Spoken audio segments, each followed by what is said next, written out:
데칼코마니란 제목으로 함께 말씀을 받겠습니다. 한국식으로 붕어빵 이렇게 제목을 잡으려고 하다가 데칼코마니로 잡았습니다. 데칼코마니는 아마 그림에서 주로 많이 쓰는 용어인 줄 알고 있습니다. 어떤 모양이 있는데 그걸 찍으면 똑같이 나오죠. 그걸 데칼코마니라고 합니다. 아브라함에게 있었던 일이 그대로 이삭에게 또 일어난 거죠. 아브라함의 두 번 똑같은 사건이 일어났습니다. 창세기 12장, 창세기 20장. 그리고 오늘 본문의 창세기 26장에 아브라함에게 일어났던 그 사건이 이삭에게도 그대로 일어나게 되죠. 그래서 어떤 학자들은 한 번의 사건인데 편집자가 편집을 이렇게 한 거 아니냐 이렇게 주장하는 학자들도 간혹 있습니다. 저는 그렇게 보지는 않고요. 분명히 똑같은 사건처럼 보이지만 사실은 다른 사건이고 우리에게 필요해서 기록된 사건이 분명합니다. 자, 같은 점이 있고 다른 점이 있어요. 또 그걸 통해서 하나님 우리에게 주시는 메시지가 있습니다. 자, 일단 먼저 같은 점과 다른 점을 한번 살펴보겠습니다. 같은 점이 뭐냐면 26장 1절에 보시면 아브라함 때에 첫 흉년이 들었더니 그 땅에 또 흉년이 들매. 지금 이걸 쓰고 있는 모세가 아브라함 처음에 이 오늘 본문의 내용 자기 와이프를 누이다라고 속이고 거짓말했더니 이 사건이 얼마나 똑같은지를 설명해 주고 있는 거죠. 그때도 흉년이 들었고 지금도 흉년이 들었어요. 상황이 너무 비슷하다라고 하는 걸 보여주는 거죠. 상황만 비슷하자면 그렇지 않아요. 반응도 비슷해요. 비슷한 게 아니죠. 거의 똑같습니다. 아브라함은 흉년이 드니까 바로 애굽으로 내려가 버렸죠. 하나님이 약속의 땅을 말씀하셨는데 갈다에서 불러내어서 가나안 땅을 주겠다. 이 땅을 떠나지 마라. 이렇게 말하는데도 불구하고 막바로 애굽으로 내려갑니다. 이삭 또한 마찬가지죠. 그랄로 이동했어요. 움직였다는 것이죠. 지금까지 이삭의 모습은 굉장히 믿음의 사람의 모습을 우리에게 보여줬어요. 그 중에 제일 좀 이상하다라고 싶은 건 뭐였냐면 지난번에 봤던 에스를 더 사랑한 모습. 뭐 자식이니까 더 사랑할 수는 있습니다. 근데 더 사랑하는 이유가 뭐냐면 에스를 더 사랑하는 이유가 뭐였죠? 자기 입에 고기를 물게 해줬어요. 이것 때문에 이삭은 에스를 더 사랑했다라고 표현하죠. 여기 좀 이상했어요. 그리고 오늘 본문에서 조금 이상합니다. 문제가 터졌는데 기도하지도 않고 하나님께 물어보지도 않고 막바로 이동해요. 지금까지 우리가 알고 있는 이삭의 모습과 조금 달라요. 조금 이상하죠. 그리고 뭐도 똑같냐면 아내를 누이라고 하는 모습이 제 아버지하고 똑같죠. 근데 이 집안이 좀 이쁘긴 했는가 봐요. 옛날 목사님들은 늙은 할맹구가 뭐 이쁘면 얼마나 이쁘게 했는데 그런 것 같지는 않고, 왜냐하면 애굽에 처음에 아브라함이 내려갔을 때도 왕이 눈이 띄어가지고 이렇게 와 이쁘다 이렇게 한 게 아니라 백성들에게 소문이 나버렸어요. 진짜 이쁘다. 그게 이제 왕에게 들렸거든요. 오늘 본문에도 보면 그 이야기 나오죠. 진짜 이쁘다 이러는 거죠. 아빠 이쁘던 집안이 좀 있긴 하잖아요. 우리 같지 않는 좀 사실 이쁘긴 했는가 봐요. 그런데 아내를 아내라고 말하지 못하고 누이다라고 속이죠. 거짓말을 합니다. 이 모습이 똑같습니다. 아브라함이 두 번 그랬고 이삭이 오늘 또 한 번 그렇게 하죠. 제가 말씀을 드렸죠. 아브라함은 두 번이 아닐 가능성이 크다. 자, 20장 13절을 보세요. 한번 20장 13절을 보시면 아비멜렉과의 대화 속에서 나온 거죠. 하나님이 나를 내 아버지의 집을 떠나 두루 다니게 하실 때 내가 아내에게 말하기를 이후로 우리가 가는 곳마다 그대는 나를 그대의 오라비라 하라. 이것이 그대가 내게 베풀 은혜라 하였으므라. 이게 습관적이에요. 가만히 보면.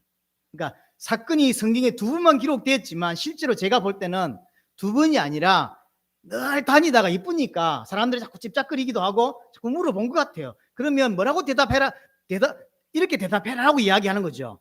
네가 내게 베풀 유일한 은혜가 뭐냐면 내 오라비다라고 말해라. 사건은 누군가에게 기록 안 돼 있지만 제가 볼 때는 아브라함이 사라에게 계속 이야기를 이야기한 거예요. 그래서 멘토예요. 지역을 옮길 때마다 사람들이 물었고, 그래서 아브라함은 내 부인이다 말하지 않고 내 누이다 이렇게 말했던 것 같아요. 이상하죠? 근데 이 사건들은 전부 이삭이 태어나기 전 사건이에요. 이삭이 태어나고 아브라함은 완전히 바뀌었습니다. 아, 하나님이 역사하시는구나 라고 하는, 진짜 하나님을 신뢰하기 시작했죠. 근데 이삭은 태어나고 나서 자기 아버지의 과거, 그것도 치욕적인 과거를 모릅니다. 가르쳐 줬을까요?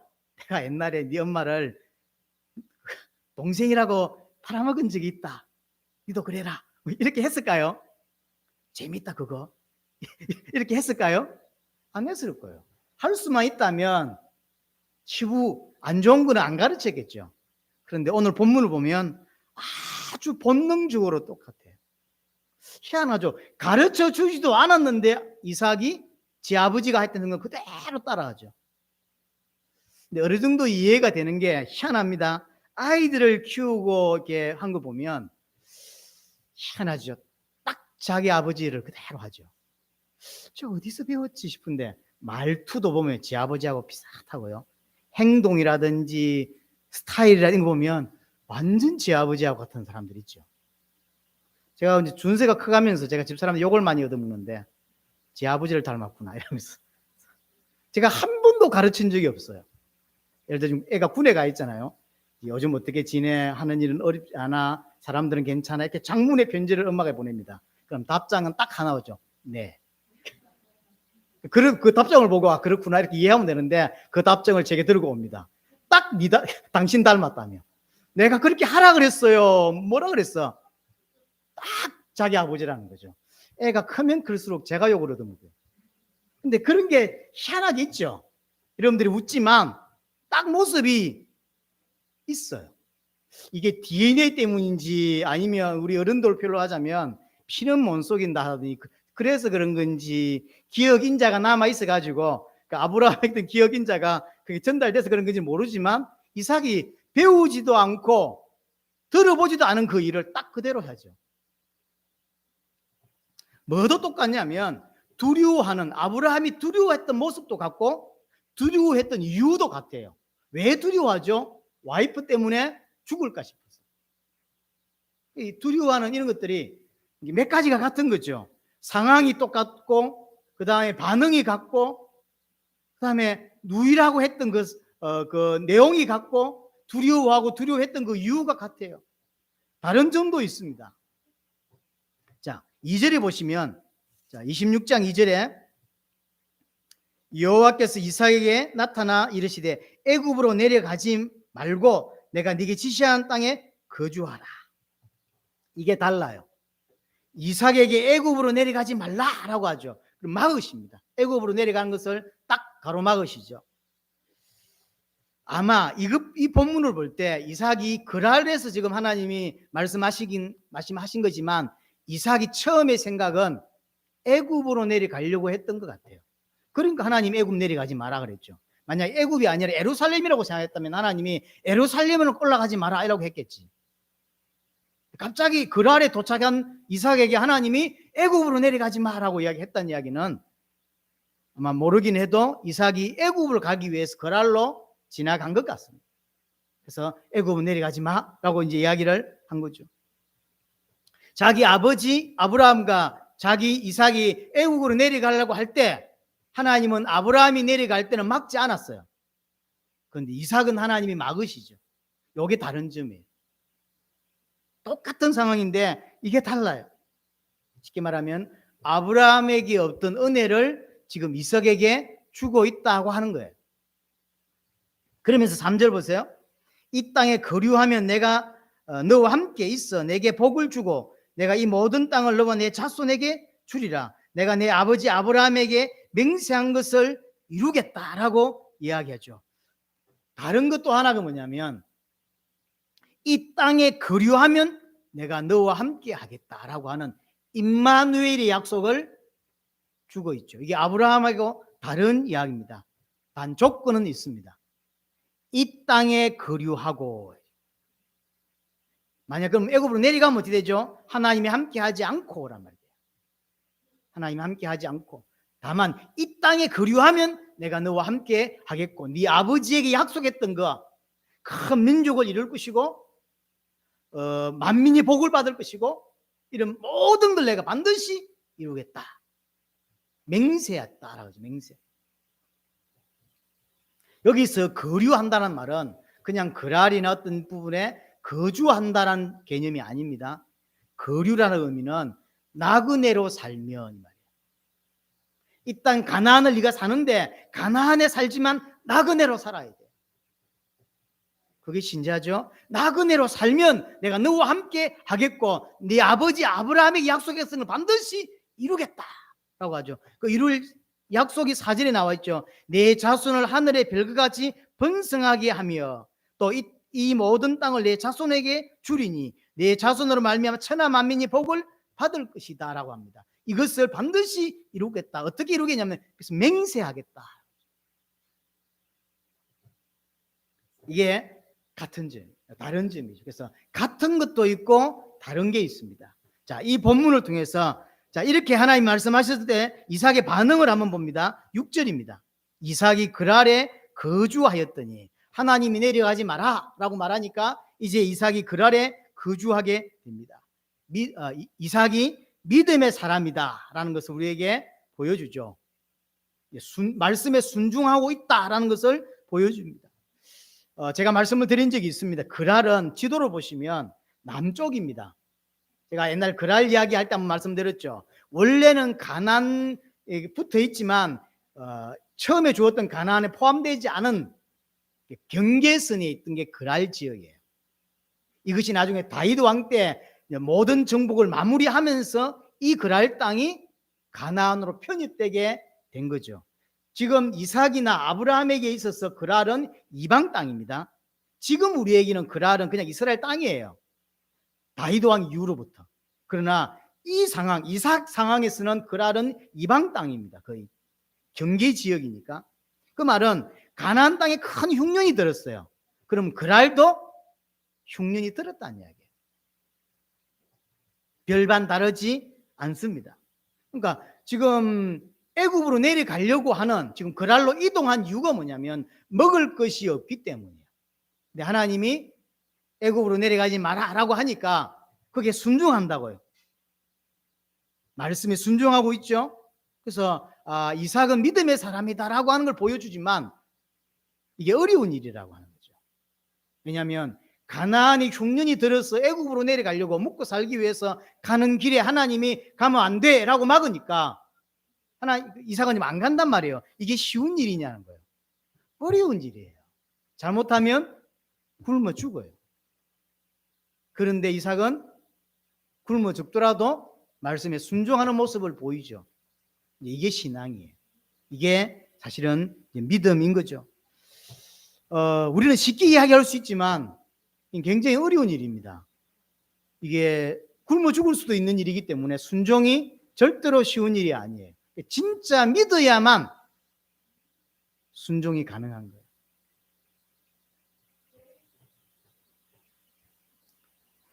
자, 그런데 이까지만 딱 보면 이삭은 그래도 조금 이상했지만 그래도 확실히 믿음의 사람이구나.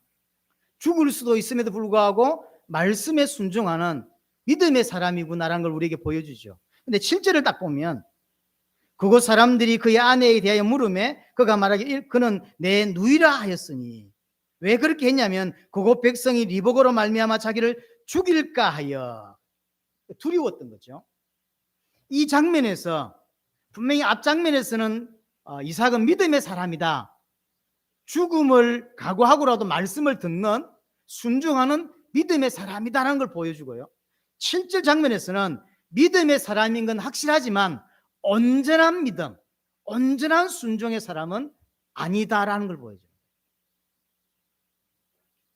순종은 하나님을 신실하게 믿을 때만 가능합니다. 믿지 않는 데는 불가능해요. 믿지 않는데 어떻게 순종이 가능합니까? 하나님을 신실하게 믿을 때 나오는 행위가 순종이라고 하는 거죠. 하지만 순종도 순종 나름이에요. 어쩔 수 없는 순종이라는 게 있습니다. 강압적인 것 때문에 하는 순종도 있죠. 그건 순종이 아니죠. 성경에서 말하는 순종, 믿음은 자발적인, 강압적인 어떤 모습이나 환경이나 어떤 조건 때문에 하는 순종이 아니라 내 깊은 곳에서 우러나와서 하는 순종, 그것이 순종이죠. 자, 오늘 우리 3절 4절에 하나님이 이삭에게 주는 약속이 있습니다. 하나님이 너와 함께 하겠다라고 이야기했고, 3절에 이 땅을 너와 내 자손에게 주겠다라고 이야기하고, 또 아브라함에게 맹세한 것을 다 이루겠다고 이야기하죠. 그 내용이 4절 내용이었습니다. 자, 이것이 사실이라면, 이 사실을 진짜 이삭이 믿었다면 그럴 사람들이 이삭을 죽일 수 있을까요, 없을까요? 없죠.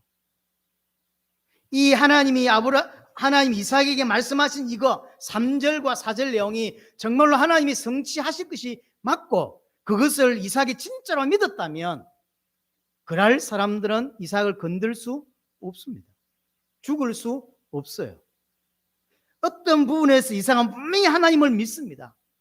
또 죽을 수 있는 그런 위기임에도 불구하고 순종하는 믿음을 분명히 가졌어요. 그러나 한 부분에서는 그렇지 않습니다. 온전한 순종, 온전한 믿음은 아니에요. 그걸 우리에게 지금 보여주고 있는 것입니다. 하나님은 분명히 보호하셨을 거예요. 하지만 이삭은 그것까지 믿지 못하죠. 와이프 때문에 내가 죽을 수 있다는 생각을 했고 너무 두려웠죠. 두려웠으니까 거짓말을 하는 거예요.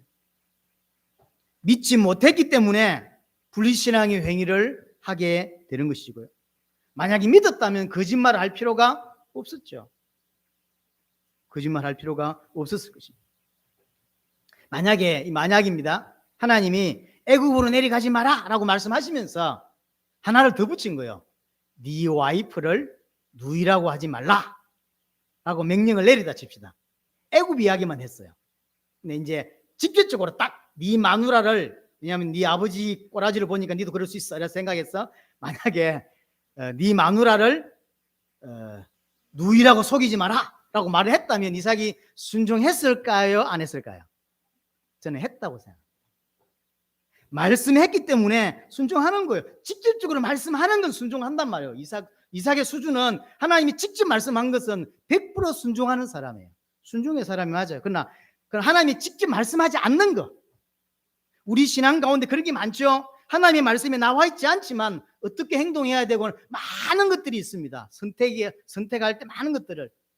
그럼 어떻게 행동하죠? 이삭은 하나님이 직접 말씀하지 않은 건 세상 기준으로 선택합니다. 이게 지금 이삭이에요.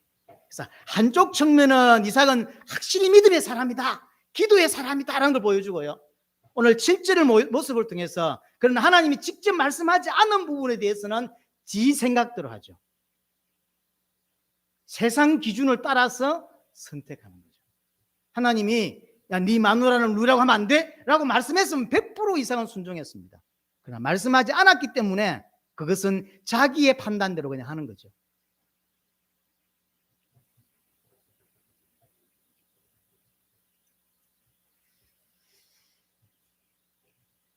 이삭의 순종은 하나님을 온전히 믿는 믿음에서 나온 것이 아니에요. 그럼 무슨 순종이냐면 말씀했으니까 하는 순종이에요. 하나님 말씀하셔서 오케이, 그래서 하는 순종이에요. 말씀하지 않은 건 아니에요. 쉽게 말하면 마음의 영역은 터치를 안 하는 거죠. 율법이라고 하는 것은 마음의 영역이 아니에요. 육신적 영역이죠. 안식일을 거룩하게 지켜, 절기를 지켜, 11조를 해, 그거죠. 그럼 내가 믿든지 안 믿든 상관없이 그럼 그거 하면 되는 거예요. 진짜 신앙의 영역은 그런 육신적 행위의 영역인가요? 아니면 마음의 영역인가요? 마음의 영역이에요.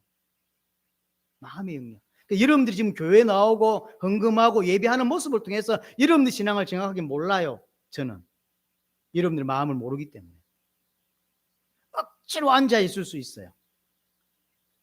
근데 웃으면서 이쁘게 나왔기 때문에 신앙이 좋은 것처럼 느껴지기도 한단 말이에요. 조금 열심히 있게 하고 조금 빨리 오고 이렇게 하면 참 믿음 좋다 이렇게 보이는 거죠. 그러나 하나님은 그렇게 보실까요? 그렇게 안 보는 거죠. 그건 껍데기거든요. 외형이에요. 오늘 우리에게 이삭의 사건을 통해서 이 부분을 하나 타치하고 계신 거예요. 신앙의 영역은 분명히 육신의 영역이 있어요. 육신의 영역이 없는 게 아니에요. 그러나 진짜 중요한 영역은 마음의 영역이에요. 이삭은 하나님 말씀하시니까 굶어 죽을 수 있음에도 불구하고 순종해요. 믿음의 영역이죠. 그러나 말씀하지 않는 것, 하나님이 성경에 기록해주지 않는 것은 어떻게 하죠? 어떻게 행동하죠? 자기가 그냥 세상 기준대로 하는 거예요. 진짜로 믿었다면, 정말 하나님을 믿었다면, 하나님이 약속하신 그 3절, 4절을 진짜 믿었다면 거짓말 안 했겠죠. 거짓말 안 했겠지. 분명히 한 부분은 하나님을 믿지만 한 부분은 하나님을 믿지 않고 있는 이삭의 모습이에요. 쉽게 이야기하자면 말씀하니까 순종한단 말이에요. 어떤 사람들의 표현을 빌자면 우리 군인이 와 있으니까 군대에서 순종이라는 게 있죠. 뭐 까라면 까 뭐 이런 게 비슷한 게 있잖아요. 자, 대위입니다. 자, 대령이 와서 뭘 시키면 진짜 대령을 신실하게 신뢰하고 진짜 믿어서 순종합니까? 아니요. 속으로는 오만 욕을 다 하지만 경례하고 충성하고 합니다. 그럼 그게 진짜 순종인가요? 아니요. 군대이기 때문에 하는 거요. 내 위에 상사기 때문에 하는 것이지 마음에 우러나와서 저 대령을 위해서 나는 목숨도 걸 수 있어 라고 우러나와서 충성하고 하는 게 아니란 말이에요. 우리 신앙의 영역에 이런 게 있어요. 하나님이 말씀하시기 때문에 지키는 거예요. 하나님 말씀하시기 때문에 순종하는 거예요. 그러나 말씀하지 않은 영역은 내 마음대로 하는 거죠. 세상 기준의 영역으로 하는 거예요. 그러나 진짜 신앙의 영역은 마음의 영역인데. 자, 예를 들어 볼게요. 사실 우리에게 이런 모습들이 이삭의 모습이 우리에게 많이 있습니다. 우리들 가운데. 유대인들은 정말로 철저하게 율법을 지킵니다. 말씀을 정말로 지키죠. 그러나 그것이 정말 하나님을 사랑하고 정말 하나님을 신뢰해서 지킬까요? 사랑하지 않고 신뢰하지 않아도 지켜요. 왜냐? 하나님의 말씀이니까. 하기 싫지만 안 하면 주저받을까봐 또는 하면 말씀에 순종하면 복 받을 수 있을까 싶어서 하는 케이스들이 비일비재한 거예요. 그래서 하나님을 두려워해서 하는 순종이 아닌 경우가 많습니다. 이걸 종교라고 합니다. 정말로 하나님 우러나와서 한 것이 아니라 해야만 하니까, 하라고 하니까 하는 순종. 그건 종교예요. 자, 예를 들어 볼게요. 자, 유대인들이 11조를 어떻게 하죠? 정말로 철저하게 합니다. 우리는 11조가 쉽죠. 왜냐하면 돈 얼마 벌었어? 금방 되잖아요. 옛날에 유대인들은 콩이라든가 조라든가 수수 같은 걸 넣으면 핀센트가 하나 더 하는 거예요. 그냥 이렇게 한 대 또는 한 푸대 담아서 그냥 하나 하면 되잖아요. 10푸대 나왔다 한 푸대 그럼 내면 되는 거 아니에요. 근데 그렇게 하지 않습니다. 유대인들은 어떻게 하죠? 하나씩 다 골라요. 9개 빼고 1개, 9개 빼고 1개 이런 식으로 해서 이게 농사 짓는 것보다 이 세는 게 더 오래 걸린다니까.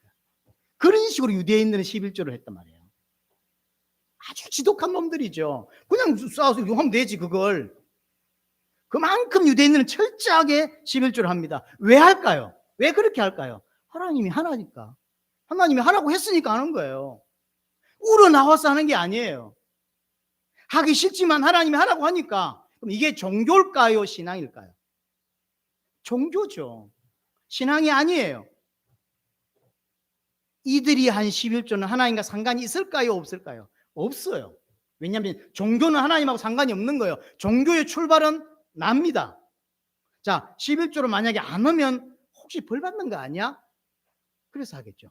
또는 11조를 하면 복을 받겠지? 하는 거죠.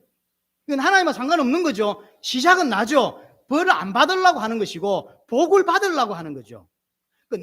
나로부터 출발된 거예요. 나를 위해서 하는 거잖아요. 11조 한 건 나를 위해서 하는 거예요. 11조 나를 위해서 하는 건가요? 아니에요. 신앙이에요. 신앙의 표현이에요. 신앙의 표현. 근데 유대인들은 신앙의 표현이 아닙니다. 나를 위해서 하는 거예요. 복 받기 위해서. 또는 어떤 있을 줄 모르는 재앙을 막기 위해서 11조라는 걸 하는 거예요. 나를 위한 거죠. 그럼 반대로 진짜 복음을 받은 사람은 헌금을 어떻게 할까요? 11조를 어떻게 할까요? 내가 어떤 상태에 있었는지를 깨달았어요. 흑암, 혼돈, 공허 상태에 있었고 이대로 가면 지옥 간다는 걸 정말로 알았어요. 아무리 몸부림쳐도 빠져나올 수 없는 인간의 문제가 있음을 알았어요. 그래서 행복하지 않고 그래서 고통이 계속되고 그래서 문제가 계속된다는 것을 알게 되었어요. 그것을 해결하는 답이 그리스도고 그리스도가 나를 건지셨다는 걸 알게 되었어요. 이 사람이 헌금을 어떻게 할까요? 우러나와서 해요. 우러나와서. 그냥 세서 하는 게 아니라 복 받기 위해서 하는 것이 아니라 너무 감격으로 하죠. 여러분 해보셨죠? 하면서 내가 헌금하고 울죠. 감격해서 합니다. 그래서 헌금만 하는 것이 아니라 생명도 드린다. 하고도 어떤 생각이 들죠? 더 하고 싶다 이런 생각이 들죠. 복음을 진짜 아는 사람은 자연스럽게 나타나는 현상이에요. 더 하고 싶다 그런 생각이 들죠. 그게 억지가 아닙니다. 자발적으로 안에서 터져 나오는 거죠. 정말로 예수를 믿고 나면 더 하고 싶고 하고 눈물 나고 하고 감동되고 그렇게 돼 있어요. 그러나 복음이 없는 사람은 하면 어떡해요? 아깝죠. 11조 하면서 하라니까 지금 유대인들이 하나님 하라니까 억지로 하지만 이게 하고 싶을 거예요? 아까울 거예요? 아까워요. 아까워서 못합니다. 근데 안 하면 안 되니까 예를 들어서 믿는 집안에 태어나도 갈 때 우리 아이들이 그럴 수 있겠죠. 자, 돈을 좀 버는 거예요. 우리 아이들이. 근데 이제 부모가 시퍼렇게 눈 뜨고 쳐다보고 있으니까 11조 안 할 수는 없겠고 그래서 이제 하면서 아깝다. 이거 조금만 하면 되는데 이런 생각 할까요? 안 할까요? 할 수 있어요. 그러나 이제 부모가 살아있고 영향력이 있는 동안에는 억지로 하겠지. 제가 죽으면 지 마음대로 하겠죠. 유대인 딱 그런 거예요. 복음이 없는 사람은 하고 아까운 거예요. 아깝지만 어쩔 수 없지. 이런 상황이죠. 왜 하냐? 아까운데 왜 하냐? 하라고 하니까. 성경에서 말하고 있으니까 어쩔 수 없이 하는 거예요. 그럼 그 헌금은 하나님과 상관이 있을까요? 없을까요? 없어요. 말 그대로 아까운 거예요. 마태복음 22장 37절에 보면 내 마음을 다하고 목숨을 다하고 뜻을 다하고 힘을 다하여 하나님을 사랑하라 라고 이야기하죠. 이게 신앙입니다. 이거 모습입니까? 아니면 마음의 영역입니까? 마음의 영역이죠.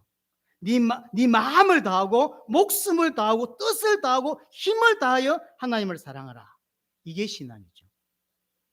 이게 신앙이에요. 이게 언제 가능하냐면 정말로 복음이 내게 계시되어져서 진짜 믿었을 때 이런 삶으로 갈 수밖에 없는 거죠. 왜 그러냐면 내 안에 성령이 계시죠. 그 성령이 계속 이렇게 주시는 거죠.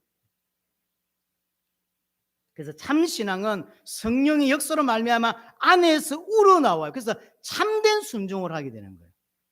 오늘 이삭의 사건을 통해서 이걸 우리에게 비교시키는 거예요. 분명히 이삭은 훌륭한 사람입니다. 믿음의 사람이에요. 그래서 하나님이 말씀하니까 애굽으로 내려가야 되는데 안 내려가요. 혹시 안 내려가면 굶어 죽을 수 있다니까. 굶어 죽을 수 있음에도 불구하고 안 내려가요. 믿음의 사람이에요. 그러나 그것은 말씀을 했기 때문에 안 내려가는 거예요.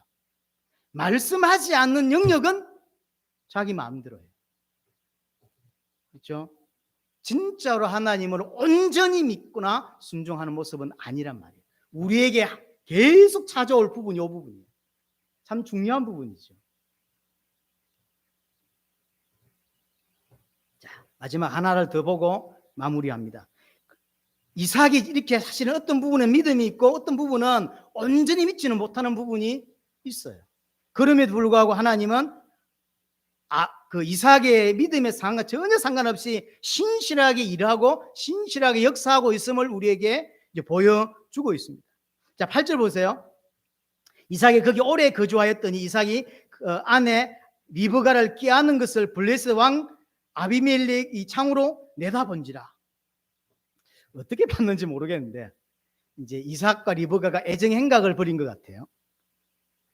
분명히 누이라고 했는데 둘이 껴안고 있거든. 그러니까 이제 아비멜렉이 지가 직접 본 건지 군사들이 본 건지 잘 알 수 없지만 이제 보게 된 겁니다. 이거 자세히 보세요. 이게 지금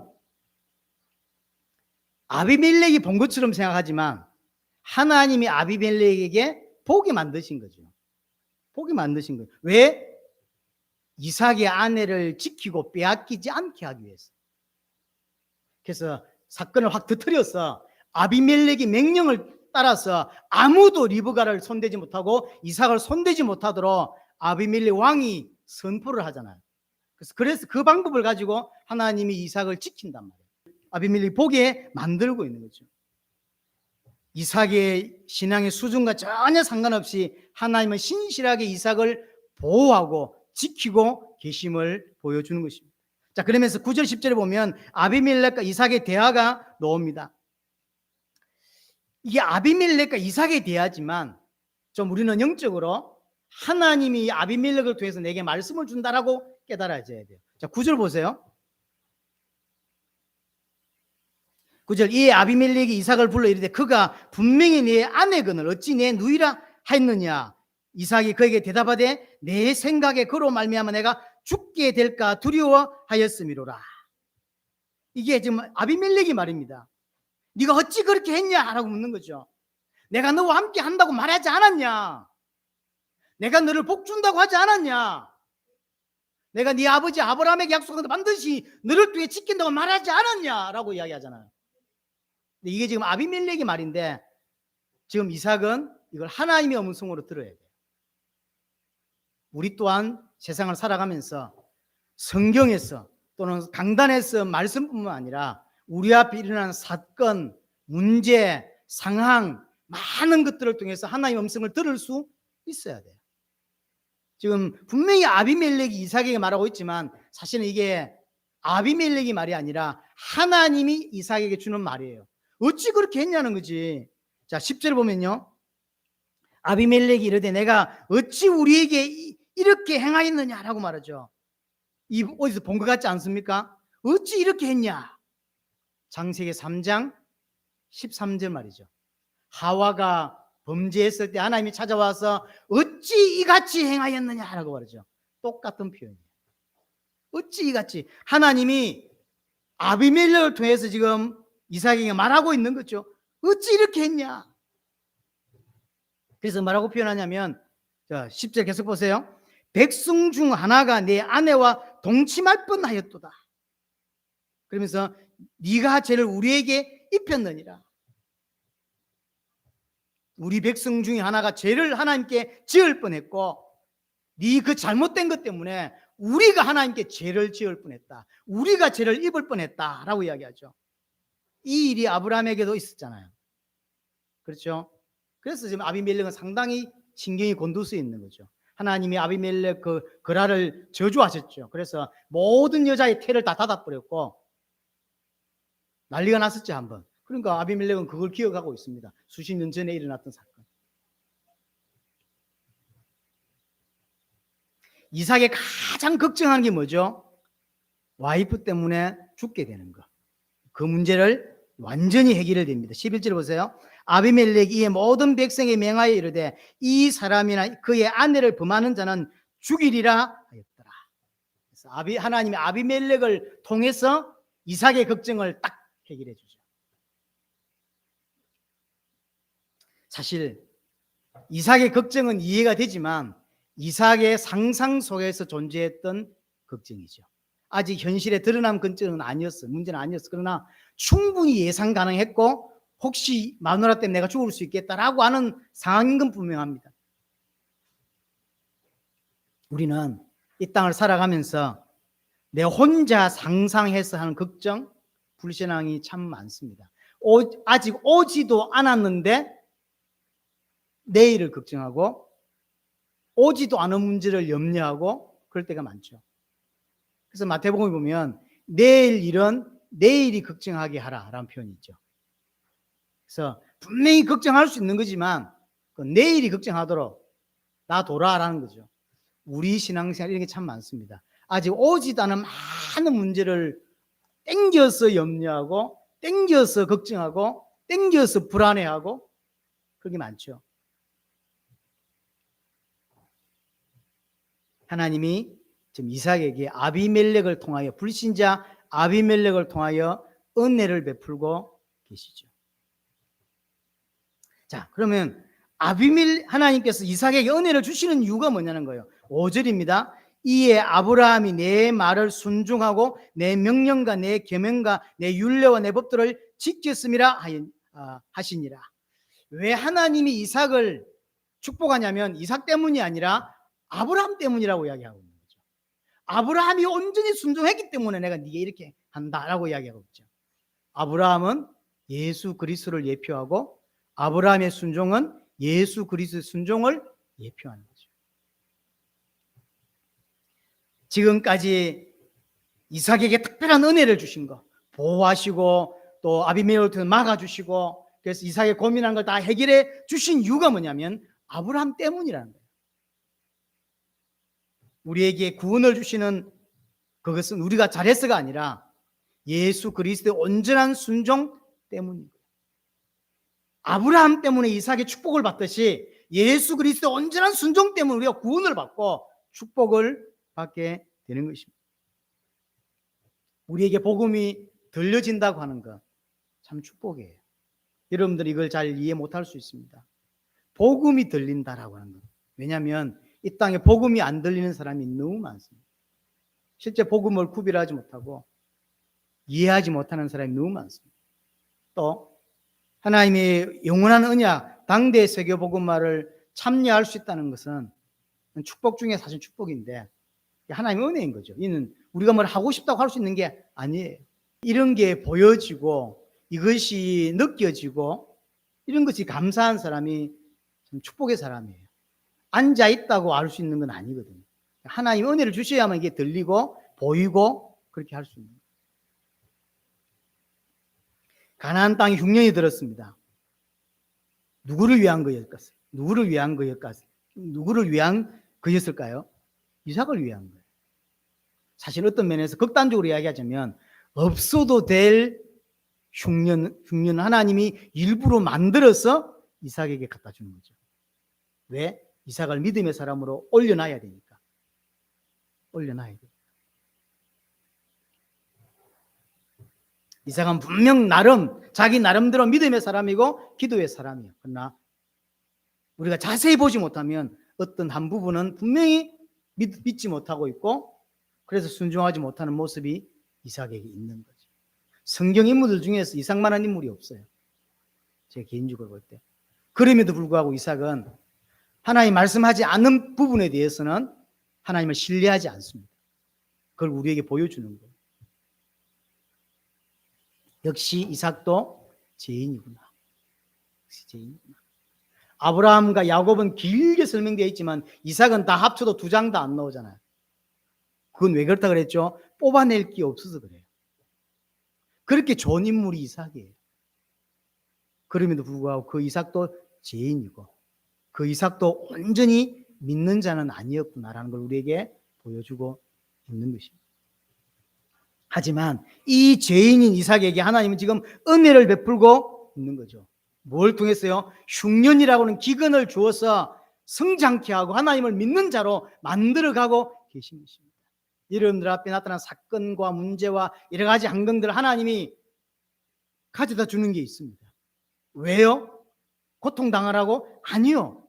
그걸 통해 성장하고 이삭처럼 일어서라고 하나님의 믿음의 사람으로 만들어가게 하기 위해서 하나님이 그걸 주시는 거예요. 정말로 하나님을 어떤 상황 속에서도 신뢰할 수 있는 자로, 정말로 하나님을 믿는 자로 그렇게 지금 이삭을 만들어가는 거예요. 여러분의 이 은혜가 있어야 합니다. 마지막으로 이삭이 그럼에도 불구하고 참 축복의 사람인 건 뭐냐면 하나님이 내가 너와 함께 하겠다라고 약속을 하고 말씀을 하시니까 그대로 딱 그 자리에서 주저앉잖아요. 가지 않죠. 그건 굉장히 중요한 거죠. 왜냐하면 인간이 가진 가장 큰 축복이 뭐냐라고 할 때 하나님이 나와 함께하는 거거든요. 일단 이삭은 그걸 아는 사람이에요. 분명히 육신적으로 따지자면 애굽이 좋은 땅이요, 축복의 땅이요, 가나안이 축복의 땅입니까? 애굽이 축복의 땅이에요. 애굽 가야 먹을 게 있고, 애굽 가야 부자가 될 수 있고, 애굽 가야 먹는 게 해결된다고. 그러나 가나안에 그대로 있으면 굶어 죽을 수도 있어요. 근데 하나님이 가지 말라는 거예요. 근데 이삭이 안 가죠. 뭐가 축복이냐 이 말이에요.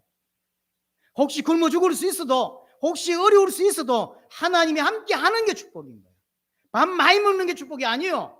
인간은 하나님과 함께 하는 게 축복이에요. 비록 기근이 든 땅일지라도 하나님이 나와 함께 하는 게 그게 복이고, 혹시 그 사람들이 우리를 어렵게 만들 수 있어도 내가 하나님과 함께 하는 거, 그게 복인 거예요. 하나님은 지금 이삭에게 그 눈을 열으라고 하는 거예요. 뭐가 복이냔 말이에요. 세상 사람들처럼 애굽에 따라 내려가고 그래서 부자가 되고 그럴 수 있어요. 그게 복이냐 이 말이에요. 그러나 그거 말고 정말로 내가 나와 함께 하는 거, 하나님과 함께 하는 거. 하나님 뭐라고 말하죠? 이 땅에 거류하면 내가 네와 함께 하겠다 그러죠. 애굽으로 내려가면 함께 하지 않겠다는 거예요. 함께 하는 것이 축복이에요. 우리의 상황이 좀 안 좋을 수 있고, 우리가 좀 가난할 수 있고, 우리의 문제가 많을 수 있다 할지라도 그 문제 가운데 하나님과 함께 하는 것이 복이에요. 문제 없는데 하나님과 함께 하지 않는 게 저주예요. 이삭에게 뭐가 복인지를 설명해 주고 있고, 또 하나 뭐가 진짜 믿음인지를 이제 이삭에게 가르쳐주고 있는 거예요. 그리고 우리에게도 진짜 믿음이 뭔지를 보여주고 있는 것입니다. 이 은혜가 여러분에 있게 되기를 바랍니다.